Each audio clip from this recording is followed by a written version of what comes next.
नमस्कार, मी पल्लवीज किचन 94 मध्ये तुमच्या सगळ्यांचं खूप खूप स्वागत आहे। तर मी इथे आज घेऊन आलेली आहे गव्हाच्या पिठाचे धापोडे। तर मी इथे एक पायली गव्हाचं पीठ घेतलेलं आहे आणि थोडंसं ज्वारीचं पीठ टाकलेलं आहे। यांना मी रात्रभर भिजत ठेवलेलं होतं आंबून येण्यासाठी।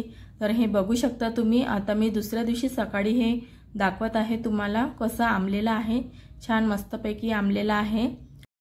तुम्हाला पापड जास्त आंबट हवे असतील तर तुम्ही जास्त दिवस आंबून ठेवू शकता। तर इथे मी आता 2 चम्मच जिरं घेतलेलं आहे, 3 चम्मच तीळ घेतलेली आहे लाल, तुम्ही हवं तर पांढरी तीळ पण वापरू शकता। इथे मी 2 चम्मच ओवा घेतलेला आहे।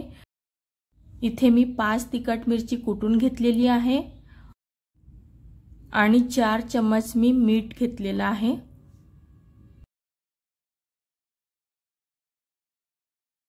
तर इथे मी एका गंजामध्ये पाणी ठेवलेलं होतं गरम करायला।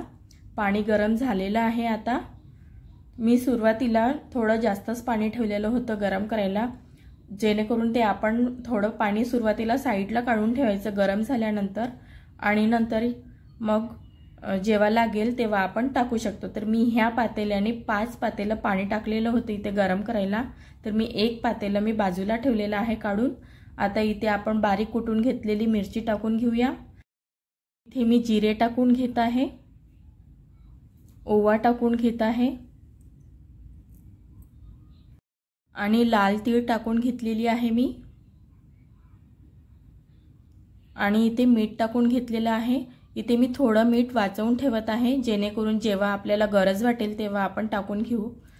आणि हे चांगलं व्यवस्थित मिक्स करून घ्यायचं।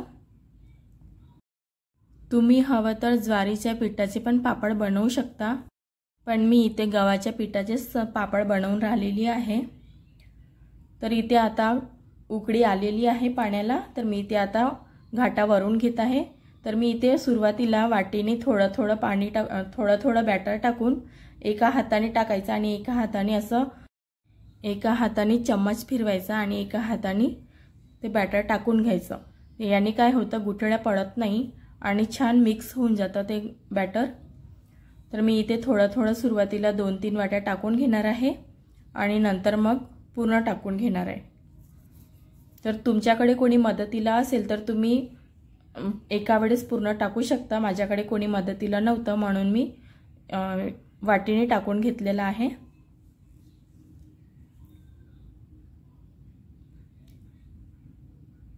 तर हे बघा, मी पूर्ण बॅटर टाकून घेतलेलं आहे आणि याला छान मिक्स करून घ्यायचं आणि 2-2 मिनिटांमध्ये खरवडत राहायचं।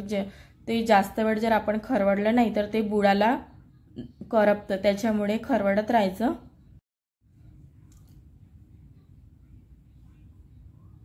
इथे मी मीठ वापरत आहे, जे आपण उरलेलं ठेवलं होतं बाजूला ते मी टाकून घेत आहे। इथे मला थोडं मिठाचं प्रमाण कमी वाटत होतं म्हणून हे मी टाकून घेतलेलं आहे। मी जे पाणी गरम पातेल्यामध्ये बाजूला काढून ठेवलेलं होतं त्या पाण्याची मला गरज पडली नाही, म्हणून मी इथे पाणी वापरलेलं नाही आहे। ते जेव्हा हा घाटा घट्ट पडतो त्यावेळेस त्या गरम पाण्याची आपल्याला गरज भासते, पण मला इथे ते पाण्याचं प्रमाण बरोबर होतं माझं, तर मला त्या पाण्याची गरज पडली नाही। माझ्या त्या पाण्यामध्येच बरोबर घाटा बरोबर झाला। तर या घाट्याला 10 ते 15 मिनिट मीडियम टू हाय फ्लेमवर शिजू द्यायचं। घाटा जर चांगला शिजला तर पापड फाटत नाही, चांगले वाढतात आणि निघतात पण चांगले। आणि घाटा जर शिजला नाही बरोबर तर मग पापड पण फाटतात आणि निघत सुद्धा नाही बरोबर। आणि मिठाचं प्रमाण सुद्धा बरोबर ठेवायचं, मिठाचं प्रमाण सुद्धा कमी झालं तरी सुद्धा पापड फाटतात। तर हा घाटा शिजला कशावरून समजायचं, तर चम्मचला असे आपण बोटाने असं लाईन फाडायची, त्याने जर ते दोन्ही साइडने पूर्ण क्लिअर लाईन येत असेल तर आपला घाटा शिजला समजायचा। तर आपला घाटा तयार आहे। आता आपण पापड टाकून घेऊया। तर मी इथे एक बेडशीट घेतलेली होती, त्याला पाण्याने ओलं करून घेतलेलं होतं आणि त्याला उन्हामध्ये मी वाळू टाकलं आणि आता मी त्याच्यावर पापड टाकत आहे। हे बघा, अशा प्रकारे पडीने घाटा टाकायचा आणि हलक्या हाताने थोडं स्प्रेड करून घ्यायचं।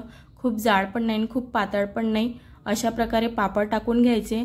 खूप पातळ टाकले तर पापड काढताना फाटतात आणि निघत सुद्धा नाही, बेडशीटला चिकटून राहतात। त्याच्यामुळे थोडा जाडसरच पापड टाकायचा आणि तो मग सहजपणे लवकर निघतो। या पापडांना पूर्ण एक दिवस ऊन दाखवायची आणि सायंकाळच्या वेळेस हे पापड पूर्ण वाळून जातात आणि नंतर मग बेडशीटवर पाणी टाकून ओलं करून मग हे पापड काढून घ्यायचे आणि यांना मग 4 ते 5 दिवस चांगली कडक ऊन दाखवायची। त्याच्यामुळे वर्षभर आपले हे पापड टिकतात आणि खराब सुद्धा होत नाही। या पापडांना जर आपण बरोबर ऊन दाखवली नाही, वाळले नाही बरोबर, तर ते पापड बुरशी चढतात आणि किडे सुद्धा लागतात आणि लवकर खराब होतात। तर हे बघा माझे पापड टाकून झालेले आहे।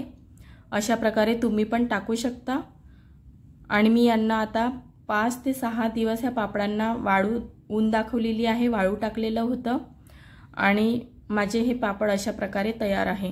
तुम्ही पण अशा पद्धतीने, खूप सोपी पद्धत आहे, अशा पद्धतीने तुम्ही बनवू शकता घरच्या घरी। व्हिडिओ आवडला असेल तर माझ्या व्हिडिओला लाईक करा, कमेंट करा, शेअर करा आणि माझ्या चॅनलवर नवीन असाल तर माझ्या चॅनलला सबस्क्राईब सुद्धा करा। Thanks for watching. नमस्कार।